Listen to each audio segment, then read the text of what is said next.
Episode number 8، موضوع حضرت موسیٰ علیہ السلام اور فرعون کا واقعہ۔ کیا آپ جانتے ہیں کہ ایک ظالم بادشاہ جو خود کو خدا کہتا تھا، اسے ایک نبی نے کیسے چیلنج کیا؟ یہ واقعہ ہے حضرت موسیٰ علیہ السلام کا۔ اس وقت فرعون مصر کا بادشاہ تھا جو بنی اسرائیل پر ظلم کرتا تھا۔ وہ اتنا مغرور تھا کہ خود کو خدا کہتا تھا۔ اللہ تعالیٰ نے موسیٰ علیہ السلام کو حکم دیا، فرعون کے پاس جاؤ اور اسے حق کی طرف بلاؤ۔ موسیٰ اپنے بھائی ہارون کے ساتھ فرعون کے دربار میں گئے۔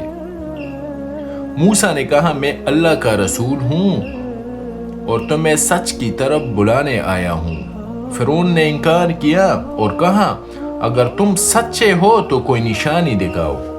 موسیٰ علیہ السلام نے اپنی لاٹھی زمین پر ڈالی اور ایک زندہ سانپ بن گیا۔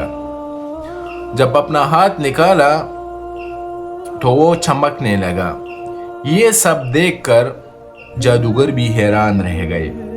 فرعون نے اپنے جادوگر بلائے اور مقابلہ ہوا، لیکن جب جادوگروں نے حقیقت دیکھی تو وہ سجدے میں گر گئے اور ایمان لے آئے۔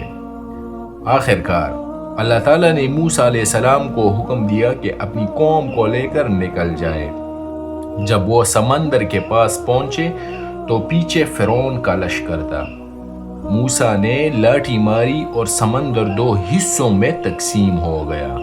موسیٰ نے اور ان کی قوم اس سمندر کے راستے محفوظ طریقے سے گزر گئی، لیکن جب فرعون داخل ہوا تو پانی واپس آ گیا اور وہ غرق ہو گیا۔ یہ واقعہ ہمیں سکھاتا ہے، حق ہمیشہ جیتتا ہے، چاہے ظلم کتنا ہی بڑا کیوں نہ ہو۔